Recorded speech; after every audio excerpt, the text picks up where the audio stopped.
Bonsoir à tous. Alors, je vous fais cette vidéo maintenant pour parler un petit peu de la richesse et de la chrétienté. Il est vrai que Jésus a dit, vous ne pouvez avoir deux maîtres, la richesse ou Jésus-Christ. Certes, ça ne fait pas des riches pour autant des gens non chrétiennes, des personnes non chrétiennes, pardon. On peut être riche et très croyant, très respectueux des valeurs ancestrales. Certains patriarches, comme par exemple Jacob, sont devenus riches de par leur travail. Alors bon, quand Jésus dit vous ne pouvez pas avoir deux maîtres, Jésus ou la richesse, c'est les gens qui font de la richesse leur maître, justement, c'est ça. C'est-à-dire qu'ils ne vivent que pour l'argent, qu'ils ne vivent que pour le travail, qu'ils ne vivent que pour gagner plus, qui sont avides. L'avidité est un péché grave. Si vous voulez de l'argent pour avoir une plus grande maison pour votre famille, parce que vous avez une famille nombreuse, bah là, je veux dire, c'est sûr, on vous reprochera jamais de prendre soin de votre famille. C'est pas ça ce que veut Jéhovah.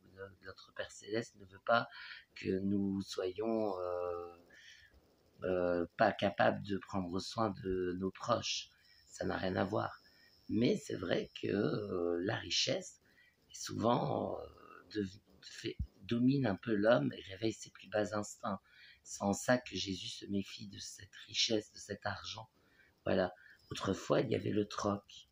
On troquait les choses, on échangeait des bêtes, on échangeait des cheptels contre un autre cheptel.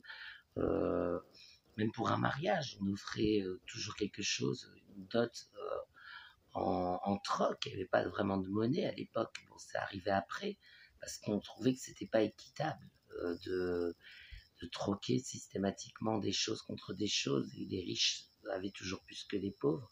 On a voulu trouver plus équitable, finalement, ça n'a rien changé. Il y a toujours des riches et des pauvres. Ça, il y en aura toujours. Et la richesse, elle peut être ennemie de Dieu si on en fait son maître.